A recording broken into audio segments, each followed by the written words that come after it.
Hello everyone, this is Frank and welcome back to my YouTube channel study with और में आपका बहुत बहुत बहुत स्वागत है।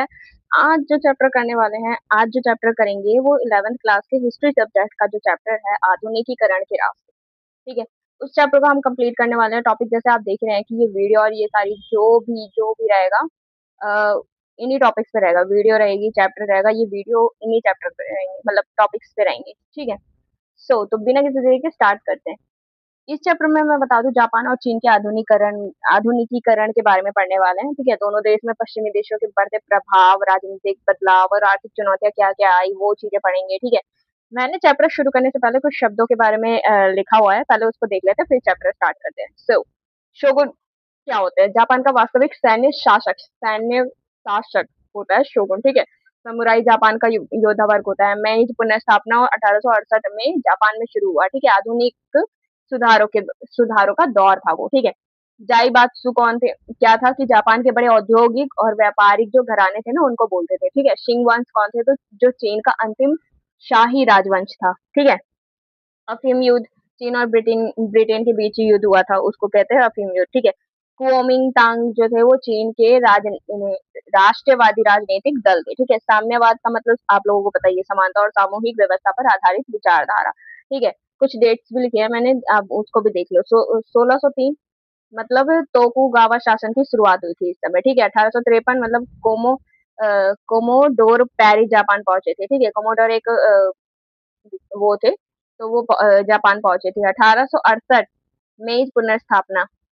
मेज पुनर्स्थापना हुई थी 1868। 1879 में क्या हुआ था? जापान का संविधान बना था। ठीक है, 1911 में चीन की क्रांति हुई थी और 1921 में चीन कम्युनिस्ट पार्टी की स्थापना हुई थी। 1949 में जनवादी गणराज्य की स्थापना हुई थी। अब चलो जापान के बारे में पढ़ते हैं। पहले जापान के बारे में पढ़ेंगे, फिर चीन के बारे में पढ़ेंगे। ठीक है, तो जापान की भौगोलिक स्थिति कैसी है? आप लोगों को पता है, जापान पूर्वी एशिया में स्थित है। ठीक है, स्थित देश है। इसके 4 प्रमुख द्वीप है, होशु, होकाइदो और क्योशो और शिकोकू। ठीक है, तो आप इस हिसाब से समझ सकते हो। जापान में खेती योग्य भूमि जो है, मतलब कम थी। ठीक है, समुद्र से घिरा होने के कारण व्यापार और समुद्री गतिविधियां का विशेष महत्व था। ठीक है, अब तोकुगावा शासन है जो, उसके बारे में पढ़ लेते हैं। जो जापान में तोकुगावा शोगुनों ने लगभग 1603 से लेके 1868 तक शासन किया था उन्होंने। ठीक है, आप इस तरह से समझ लो कि जो शोगुन कौन थे?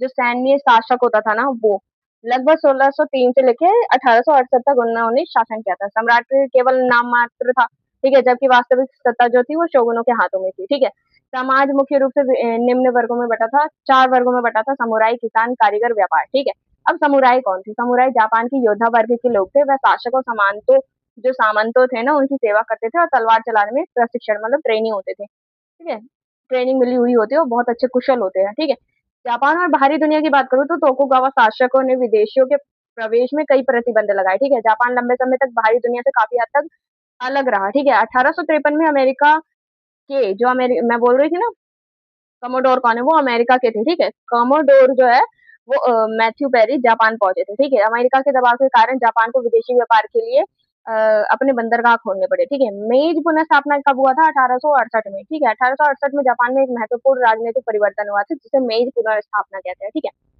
अब आ जाओ मेइजी पुनर्स्थापना। अब आ जाओ प्रमुख परिवर्तन में। ये जो हुआ था उसके बाद परिवर्तन क्या हुआ कि तोकुगावा शोगुन शासन जो था वो समाप्त हो गया था। ठीक है, सत्ता जो थी वो सम्राट के हाथों में दोबारा आ गई थी। नए सम्राट का नाम मेइज था और जापान को मेइजी था, और जापान को आधुनिक और शक्तिशाली राष्ट्र बनाने का प्रयास किया गया। ठीक है, प्रयास शुरू किया गया। मेइजी पुनर्स्थापना का उद्देश्य क्या था कि समृद्ध देश और मजबूत सेना बनाना। ठीक है, जापान में आधुनिकीकरण के प्रमुख कदम कौन से थे? शिक्षा में सुधार, मतलब सेना के आधुनिकीकरण, उद्योगों में विकास और राजनीतिक सुधार। अब इसे अच्छे से समझने की कोशिश करते हैं। जो शिक्षा में सुधार था ना, आधुनिक शिक्षा प्रणाली लागू की गई, विद्यालय और जो विश्वविद्यालय थे उनकी स्थापना की गई, वैज्ञानिक और तकनीकी शिक्षा में बढ़ावा मिली, शिक्षा और अधिक लोगों तक पहुंचाने का प्रयास किया गया। ठीक है, सेना आधुनिकीकरण की बात करूँ तो आधुनिक सेना बनाई गई, अनिवार्य सैनिक जो थे वो सेवा शुरू की गई, पश्चिमी देशों की सैन्य तकनीकी अपनाई गई। ठीक है, उद्योगों उद्योगों की बात करूँ तो सरकार ने उद्योगों को प्रोत्साहन दिया, रेलवे, जहाज निर्माण और कपड़े उद्योग का विकास हुआ और आधुनिक बैंक व्यवस्था का विकास हुआ। बड़े मतलब बाद में फिर बड़े औद्योगिक घराने जिन्हें जाइत्सु कहा जाता था, जाइबात्सु कहा जाता था, वो फिर उभरे, ठीक है। राजनीतिक सुधार की बात करूँ तो 1879 में संविधान लागू किया गया, संसद की स्थापना की गई, जापान में आधुनिक प्रशासनिक व्यवस्था विकसित हुई, ठीक है, समझ आ गया। नेक्स्ट टॉपिक, जापान में महिलाओं की स्थिति कैसी थी? आधुनिकीकरण के बावजूद भी पुरुषों के मतलब महिलाओं को पुरुषों के समान नहीं माना जाता था, तुरंत अधिकार नहीं मिले थे, ठीक है।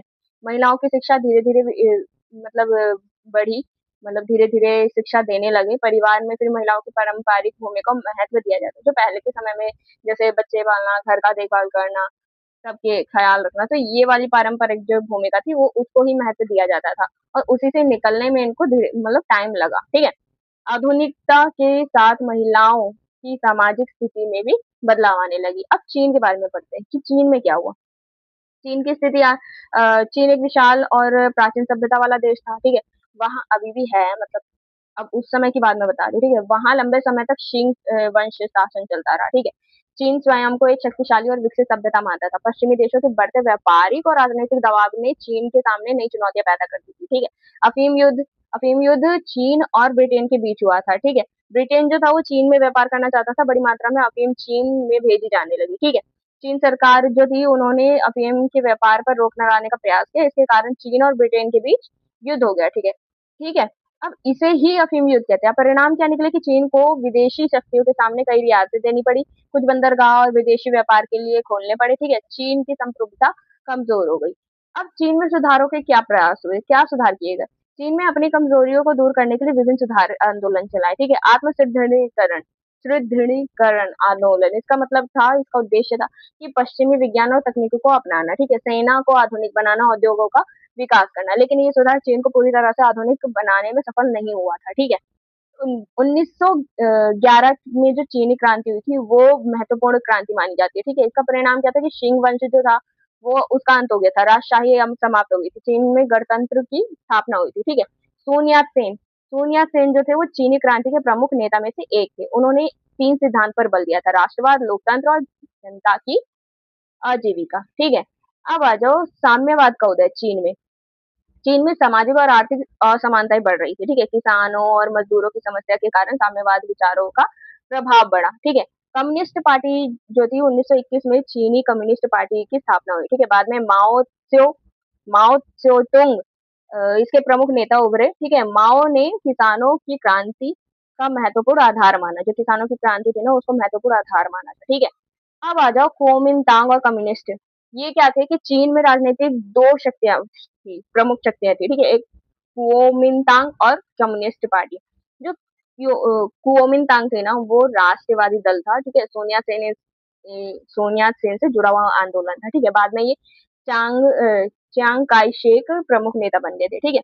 अब कम्युनिस्ट पार्टी का क्या है कि माओ त्से तुंग के नेतृत्व में ये मजबूत हुई थी, ठीक है। फिर किसानों और मजदूरों के हितों पे जोर दिया था, ठीक है। दोनों के बीच लंबे समय तक जो था संघर्ष चलता रहा, ठीक है। अब आ जाओ जनवादी गणराज्य चीन की स्थापना, जो 1949 में चीनी कम्युनिस्ट पार्टी ने विजय प्राप्त करी, ठीक है। 1 अक्टूबर 1949 को जनवादी गणराज्य की स्थापना हुई चीन में, ठीक है। माओ त्से-तुंग इसके प्रमुख नेता बने और चीन की जो साम्यवादी शासन थी ना उसकी शुरुआत हो गई, ठीक है। अब आ जाओ इसके बारे में, जापान और चीन के आधुनिकीकरण के बारे में।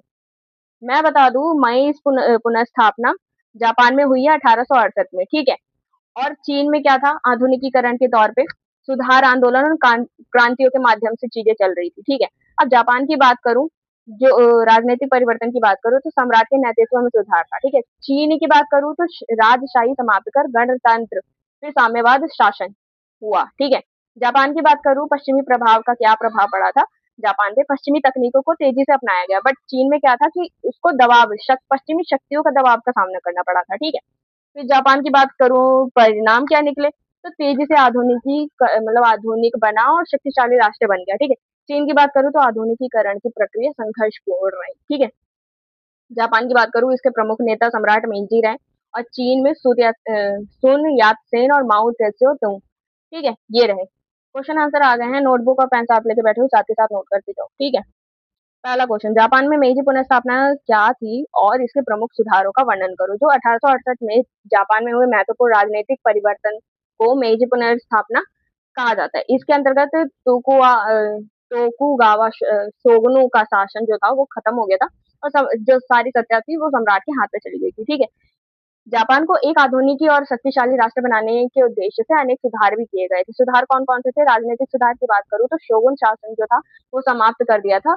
कर केंद्र मतलब समाप्त कर केंद्र शासन को मजबूत बनाया गया। ठीक है, 1879 में संविधान लागू किया गया और संसद की स्थापना की गई। ठीक है, शिक्षा में सुधार मतलब स्कूल और जो कॉलेज थे उनकी स्थापना की गई। ठीक है, जिसमें विज्ञान, तकनीकी, आधुनिकी ज्ञान का जो शिक्षा था उसको हिस्सा बनाया गया, उस चीज को सिखाने लगे। ठीक है, मतलब सैन्य सुधार की बात करूं तो आधुनिक सेना का निर्माण किया गया और सैनिकों को पश्चिमी देशों के दर्ज पर ट्रेनिंग मिली। ठीक है, प्रशिक्षण मिला। ठीक है, औद्योगिक विकास बात करूँ तो रेलवे जहाज निर्माण मतलब जहाज निर्माण, रेलवे, कपड़ा, अन्य आधुनिक उद्योग का विकास किया गया। सरकार ने उद्योगों को विशेष प्रोत्साहन दिया।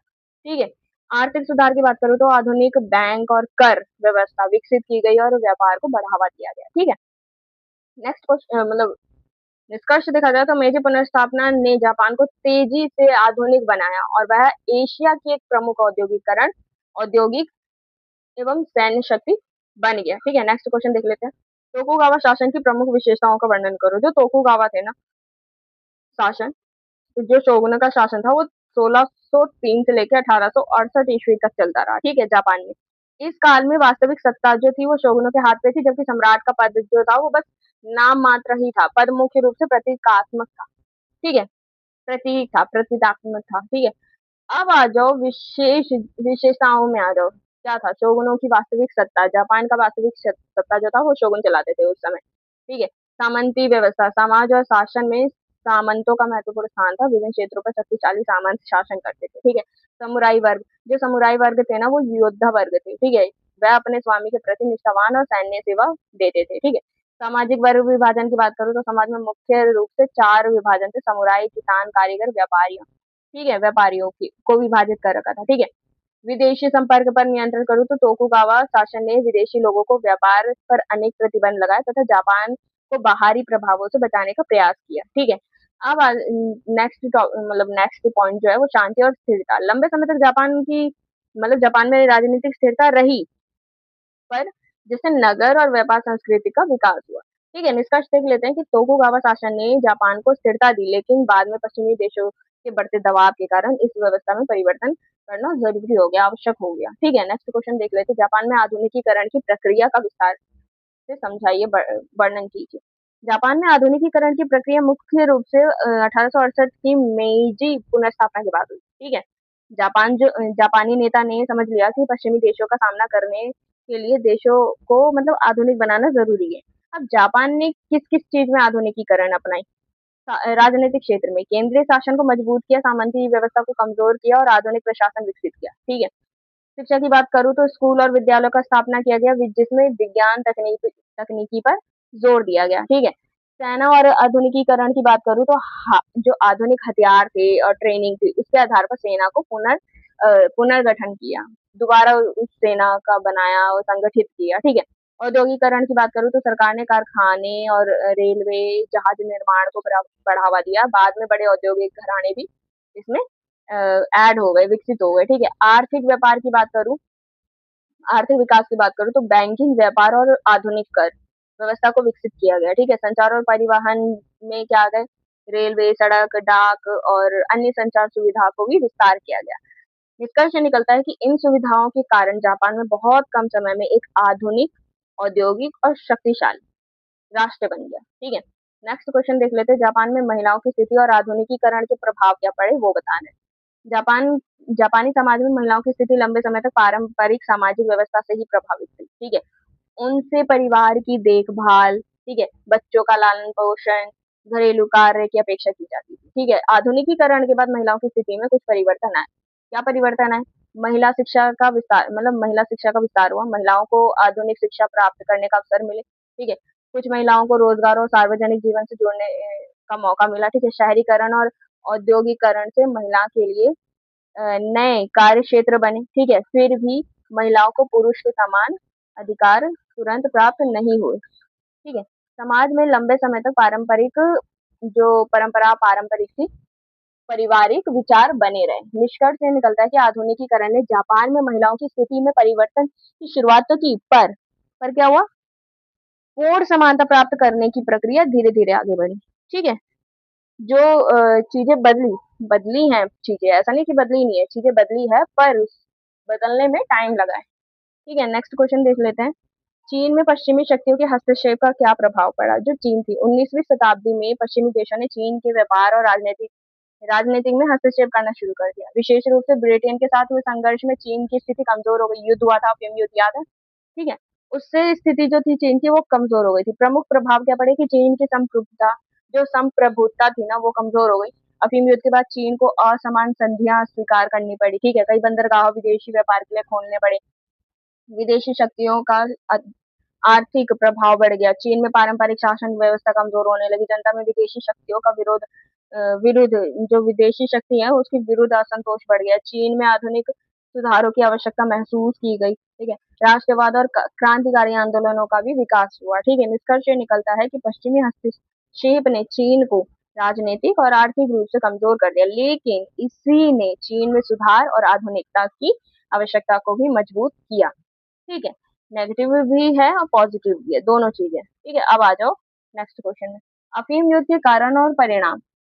ये युद्ध जो था वो हुआ क्यों था और इसके क्या प्रभाव पड़े, क्या परिणाम निकले? अफीम युद्ध चीन और ब्रिटेन के बीच हुआ था। इन युद्धों का मुख्य कारण क्या था? व्यापार और अफीम का प्रश्न था। ठीक है, कारण था कि ब्रिटेन चीन के साथ व्यापार बढ़ाना चाहता था। ब्रिटेन चीन में बड़ी मात्रा में अफीम बेचता था। अफीम के कारण चीन में गंभीर सामाजिक और आर्थिक समस्या पैदा हो गई थी। ठीक है, इसलिए चीन मना कर रहा था। चीन सरकार ने अफीम के व्यापार को रोकने का प्रयास किया। ठीक है, इससे ब्रिटेन और चीन के बीच लड़ाई हुई। ठीक है, संघर्ष चला, बट परिणाम क्या निकला? चीन को युद्ध में हार का सामना करना पड़ा। ठीक है, चीन को विदेशी शक्तियों के साथ असमान संध्या करनी पड़ी। कई बंदरगाह जो थे वो विदेशी व्यापार के लिए खोलने पड़े। विदेशी शक्तियों का चीन पर प्रभाव बढ़ गया। चीन की राजनीतिक शक्ति और प्रतिष्ठा कमजोर हो गई। चीन में सुधार और आधुनिकता की मांग बढ़ने लगी। ठीक है, यहीं पे अगर देखा जाए निष्कर्ष तो अफीम युद्ध जो था वो चीन के इतिहास में एक महत्वपूर्ण मोड़ था, क्योंकि इसके बाद चीन को विदेशी हस्तक्षेप और आंतरिक सुधारों की चुनौती का सामना भी करना पड़ा। ठीक है, नेक्स्ट क्वेश्चन देख लेते हैं। चीन में 1911 की क्रांति के कारण और परिणाम बताओ। जो चीन में क्रांति हुई थी 1911 में, उसके बारे में बताना है। कारण क्या थे, परिणाम क्या निकले? 1911 में जो चीन की क्रांति थी, चीन के इतिहास की महत्वपूर्ण घटना मानी जाती है। ठीक है, इस क्रांति के कारण लंबे समय से चली आ रही जो राजशाही थी ना वो समाप्त हो गई थी। ठीक है, क्रांति के कारण क्या थे? शिंग जो शासन थे, शिंग वंश जो थे वो कमजोर हो गए थे। ठीक है, शासन की कमजोर हो गई थी। विदेशी शक्तियों का बढ़ता हस्तक्षेप, जनता में शासन के प्रति असंतोष। ठीक है, आर्थिक समस्या का भी सामना करना पड़ा और सामाजिक समस्या की भी। ठीक है, यहीं पे आप बात करो आधुनिक राष्ट्रवादी विचारों का प्रसार हुआ। ठीक है, सोनिया सेन जैसे नेताओं का प्रभाव पड़ा। तो ये सारे कारण थे मतलब संघर्ष का।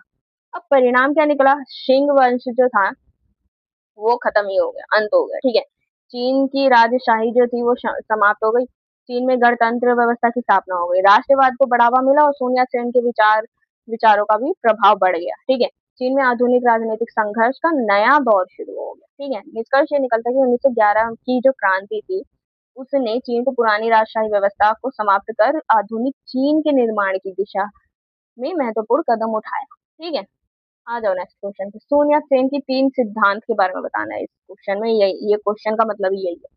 जो सोनिया सेन थे ना, चीन के प्रमुख राष्ट्रवादी और क्रांतिकारी नेता। ठीक है, उन्होंने चीन के विकास के लिए 3 सिद्धांत प्रतिपादन किया था, मतलब 3 सिद्धांत बताए थे। राष्ट्रवाद, लोकतंत्र, जनता की आजीविका।